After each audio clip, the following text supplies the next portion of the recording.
Change is a constant force moving through every life, sometimes bold, sometimes subtle. But let's be honest, most of us don't welcome it with open arms. We resist it.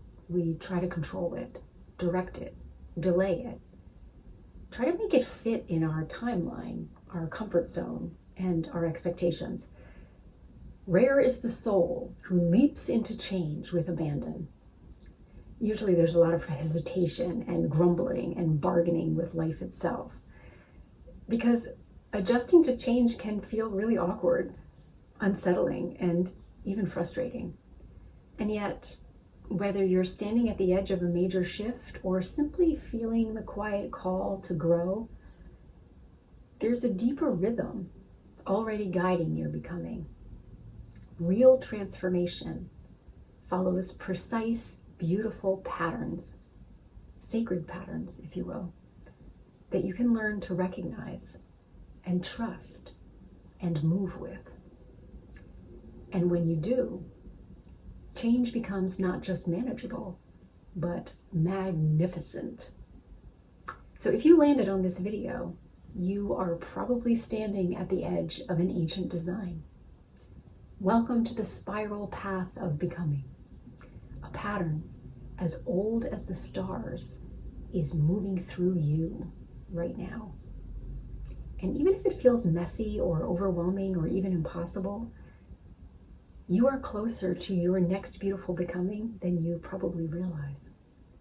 In this video, I'm going to show you how evolution, both personal and universal, was always meant to be elegant and easeful, because the journey of becoming is guided by the intelligence of evolution itself through transformations and fractals and flow states and highly organized patterns of change.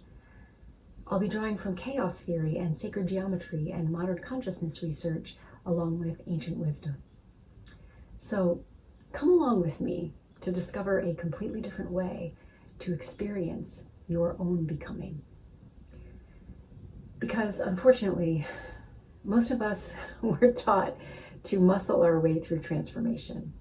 This drive to push through assumes resistance and comes from the part of us conditioned to survive by effort and striving and proving.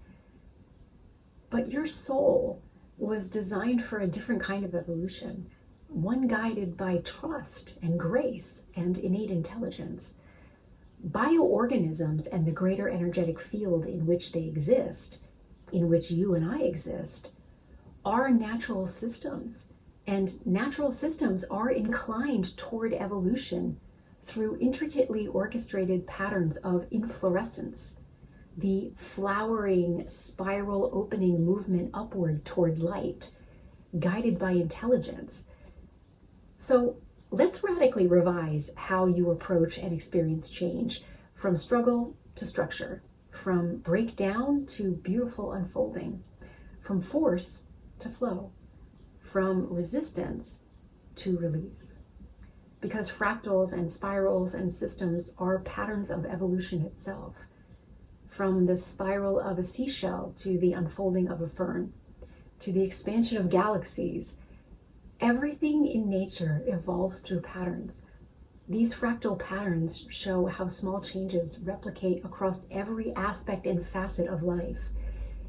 This means that the way that you change is not separate from the way that the universe expands. Your growth follows these same dynamics. As above, so below. As within, so without. Spiral dynamics and integral theory both show that human development moves in waves and stages and spirals, not straight lines. Holonic theory reveals that every new level of development transcends and includes what came before. So just like a fractal, the pattern repeats and expands and becomes more refined, with a layered brilliance flowing through it that is weaved together perfectly. So what does it mean to evolve fractally? Well, fractals are self-repeating patterns, forms that echo and expand upon themselves at every scale, from the structure of your lungs to the branches of a tree, to the shape of galaxies. These recursive patterns of unfolding is how nature grows. From what we observe in nature and in the evolution of human awareness itself, consciousness appears to expand through self-replicating spiraling patterns, facing familiar lessons at successively higher and more integrated levels of understanding. Spiral dynamics maps this out beautifully. It shows that human development is not a ladder, it's a spiral. Each turn includes the wisdom of the stage before it, while expanding into greater nuance and complexity and integration. Mystical traditions like Sufism understood this spiral nature intuitively. Whirling dervishes spin not in chaos, but in devotion, symbolizing the soul's spiral ascent through stages of union with the divine. Ken Wilber's integral theory expands on this by introducing holons, wholes that are simultaneously part of larger wholes, like cells and organs or individuals in society. You too are a holon. Your thoughts, your habits, your stories, they're part of larger systems. And when one of those systems changes, you don't have to throw it all out. You transcend and include what came before. Just like in nature, nothing is ever wasted. Everything is compost, which feeds the next layer and level. So if it feels like you're going in circles, you're not. You are spiraling upwards. Each time you revisit an old pattern, you meet it with more awareness and more grace and more power. This is how fractal evolution works. The same core truths repeat and refine and elevate until you become the fully expressed, beautifully integrated version of who you've always been becoming. Furthermore, there is a spectacular self-organization to flow states.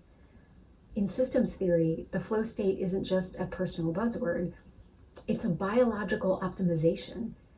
It's what happens when complexity discovers itself through and resolves itself into harmony. Bill Gates, founder of Holosync and author of Managing Evolutionary Growth, explains that the human brain is a dissipative structure. It thrives when given enough input to destabilize, reorganize, and evolve. And that process of overwhelm, destabilization, and then reorganization does not have to be traumatic. It can be exhilarating and profound and deeply peaceful if you understand and appreciate it, anticipate it, the end product being a higher order of coherence and a deeper experiential understanding. When everything starts to click, not because you forced it, but because you held space for the process to unfold and offered curiosity and openness and a sense of discovery, which allowed the system to reorganize itself without entangling with and creating drama around the disorganization inherent in the process of reorganization. So we get used to holding space for the process of disintegration and reintegration. In the Kashmir Shaivist tradition, the universe itself arises from a single vibrating source, spanda, the sacred pulse of consciousness. Everything you see and feel and touch and are is not solid or fixed, but a living, breathing wave of vibration. Creation is not static. It's a continuous unfolding, a pulsing invitation to evolve moment by moment. You are not separate from that invitation. You are that pulse given form, which means change doesn't happen because you force it. Change happens because you align with the next frequency already stirring within you. It's not about pushing harder. It's about listening more deeply and learning how to rise into the vibration that is already waiting to carry you forward. So how do you do this? How do you train your system to feel and release into a coherent vibration? Every day you can elevate your vibratory state by breathing with rhythm and presence, to harmonize your inner field, tuning your body through sound and humming and chanting and singing bowls and sacred music, moving with conscious intention in yoga or dance or intuitive flow, choosing emotions that uplift like gratitude and wonder and forgiveness and joy, prioritizing presence with full body listening to the now moment. Tools like sound therapy, binaural beats, and even vibration plates can assist this process of aligning. But the real power is already within you. Your breath, your awareness, your willingness to listen. This is the invitation. Every moment, a new rhythm is rising in you. You can ignore it, resist it, or attune to it. But what does it actually mean to attune to a new rhythm of becoming? In the simplest terms, it means immersing yourself in coherent vibrations, and sound is one of the most direct pathways. When you stop resisting the waves of change and start listening to them, you realize that the universe is always singing you forward, and you can amplify that harmony by consciously choosing the frequencies that you expose yourself to and align with. Sometimes all you need to do is let your body and your mind and your spirit be bathed in a new vibration and allow it to do what it already knows how to do, reorganize you into wholeness. Since all of creation is a vibration and you are no different, the state of your body, mind, emotions, and spirit is a symphony of frequencies. Today, modern science echoes this spanda or sacred pulse through the study of brainwaves and resonance and quantum fields. You attune with these higher rhythms by bathing your consciousness in vibrations that support coherence, openness, and expansion. One powerful tool for this is frequency entrainment, listening to specific tones or soundtracks calibrated to vibrational states associated with healing, clarity, and transformation. Frequencies like 432 hertz, which is a natural harmonic resonance, often linked to universal harmony and emotional balance. 528 hertz, known as the love frequency, associated with DNA repair and deep heart activation. 639 hertz, said to foster connection, relationships, and emotional communication. When you immerse yourself in these coherent vibrations, your body, your mind, and your emotional field all begin to sync up. The nervous system settles, the heart field expands, and you move into resonance with the evolutionary current that is already carrying you forward. Sound becomes the bridge from survival-driven contraction to the graceful spiral of expansion your soul is longing to remember. The choice is yours. The transformation is already happening right now, and it's already carrying you forward toward your next higher unfolding. So, what about simulation theory and quantum possibility? Can understanding these theories help make change easier? Well, in some versions of simulation theory, reality is imagined as a fixed program created by some mysterious external intelligence. But there is a deeper, more empowering view that consciousness itself, not something outside of us, is generating this reality moment by moment through the act of interpretation. Your awareness isn't just walking through a world, it is actively rendering it. Just like a video game only renders scenery when the player approaches it, your experience materializes based on the vibration and the focus and the state of consciousness that you are holding, which means as you elevate your awareness, your external reality will start to reorganize around you. The patterns that seemed stuck before begin to loosen. The chaos that felt unbearable starts to reveal its deeper intelligence. Life doesn't reorganize because you forced it to. It reorganizes because you allowed the change that enabled you to rise into the next spiral of being. And reality, which is always fractally connected to you, mirrors that shift. And this is how you make change easy. Not by wrestling the old structures to the ground, but by stepping so fully into the frequency of your next becoming that the old patterns no longer have anything to anchor into. You become the new attractor point, and everything, thoughts, emotions, opportunities, people, timelines, begin to reconfigure around the architecture of your higher coherence. Now, in quantum physics, your attention literally collapses the whole field of possibility into form or a sequence of forms. So if change feels hard, it might be because you are rendering your subconsciously determined selective attention through observation into a fixing of reality which repeats the same limited structure based upon expectations of trauma and difficulty. So instead of fixing reality into the same old limited structure based on past trauma, you can open to a new rendering, one aligned with creative emergence and enthusiasm, curiosity, and a sense of self-discovery, choosing to project out a deeper understanding and compassion for the creative spiral ascension process, which allows you to stay in the fluidity of natural expansion and the space of potentiality and inevitability. In this way, you open to a more elegant experience of the reconfiguration, one that wasn't available while you were clinging to the old. So go ahead and make the adjustment to the understanding that change happens not by fixing the old, but by tuning into the frequency of the ever-emerging new. So let's explore what you can look forward to as you move through these 6 stages of evolution or evolutionary change that Bill Harris has outlined. First, there is stable equilibrium. Everything's fine until it's not anymore.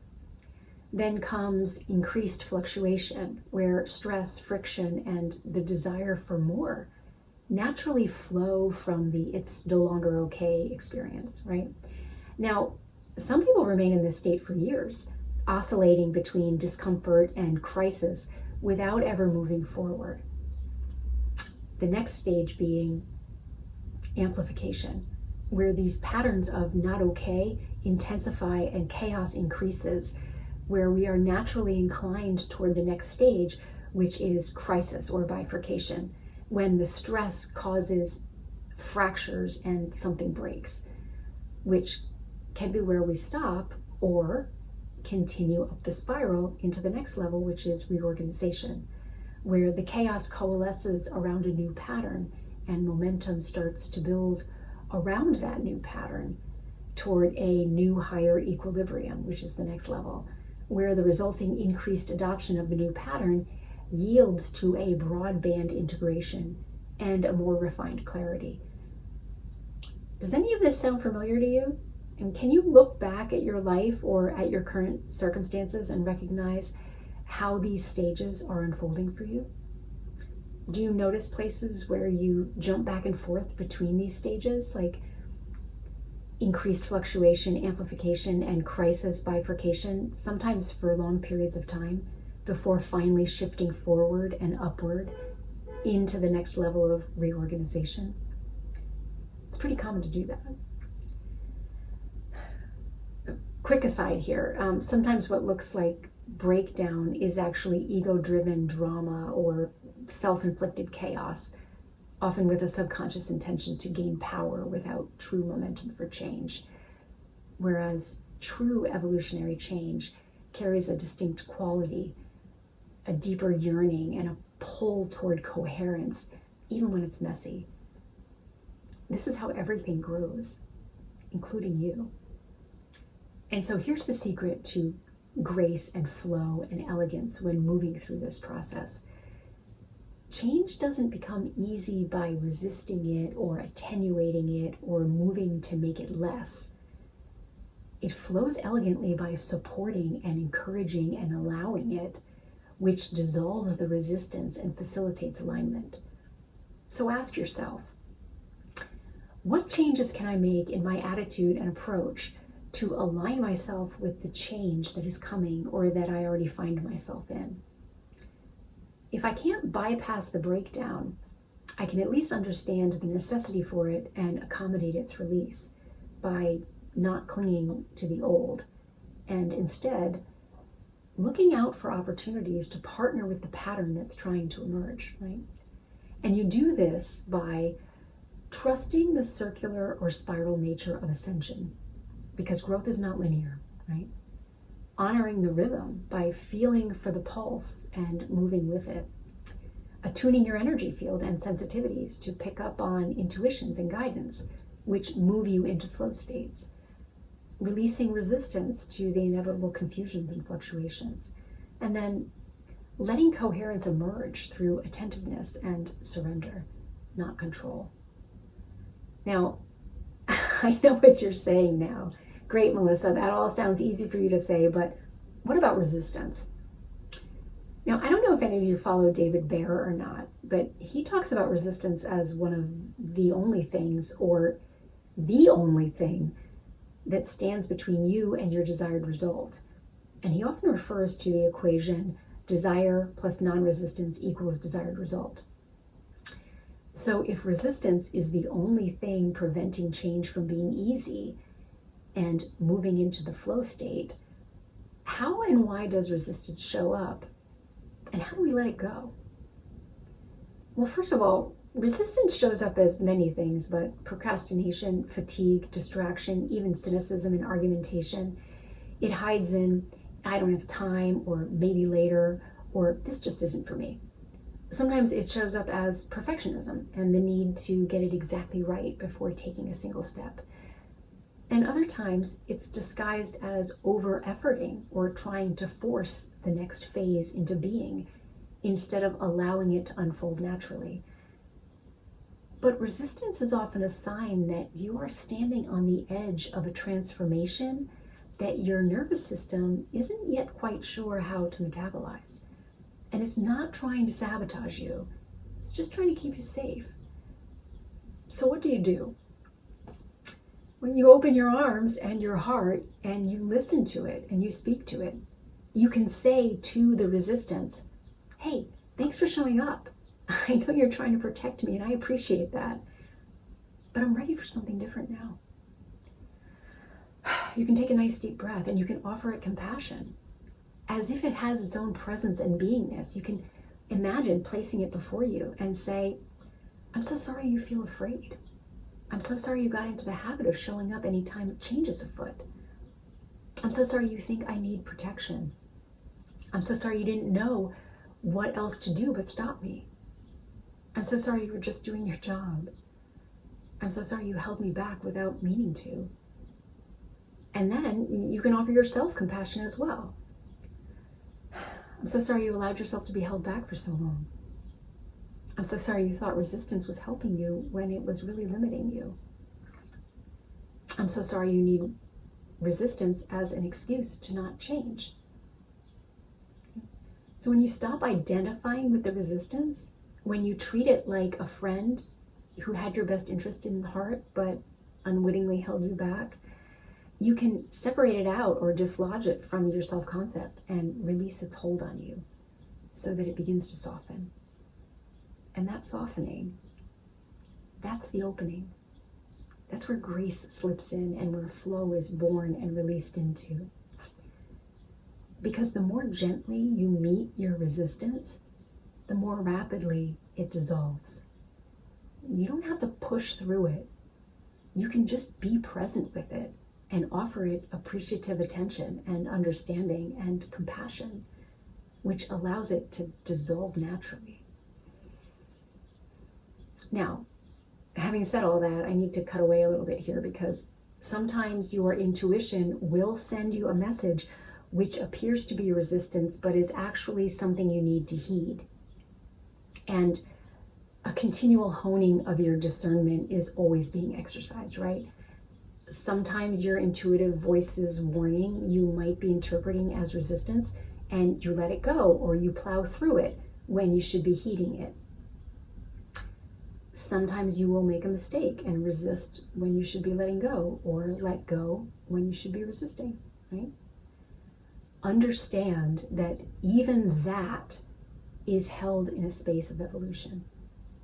The mistakes and misinterpretations and the constant honing and refining process is unfolding in its own evolutionary and revolutionary way.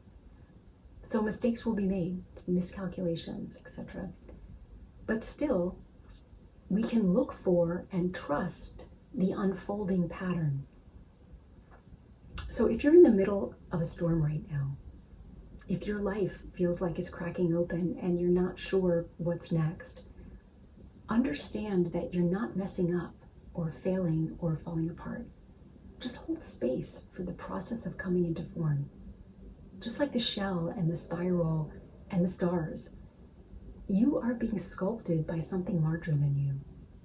Your heart's deepest desire, the joy of completion in form, the pattern of becoming itself, the lived experience of intrinsic and conscious evolution. And it is overwhelmingly and spectacularly exquisite. It is. It is just really so beautiful. It is elegance refined. It is what your DNA, your very nature, was always designed to do. And it will carry you if you learn to recognize and release the ways you resist, and instead surrender to the exquisite intelligence that is already unfolding through you. Nature never rushes, and yet everything transforms in perfect time, right? And your life is no different. So hold space for your own becoming and let evolution breathe through you. And trust the grace that is always and already carrying you forward. And allow yourself to rise into the magnificence and beauty that has always been written into the core of your very existence. Trust the pulse that brought you here and surrender to the spiral that is lifting you up. Remember that you are not falling apart. You are falling into form. You're not lost. You are being woven into a greater wholeness. The grace that shaped the stars is still shaping you. So let it. Thank you for joining me today. Until next time.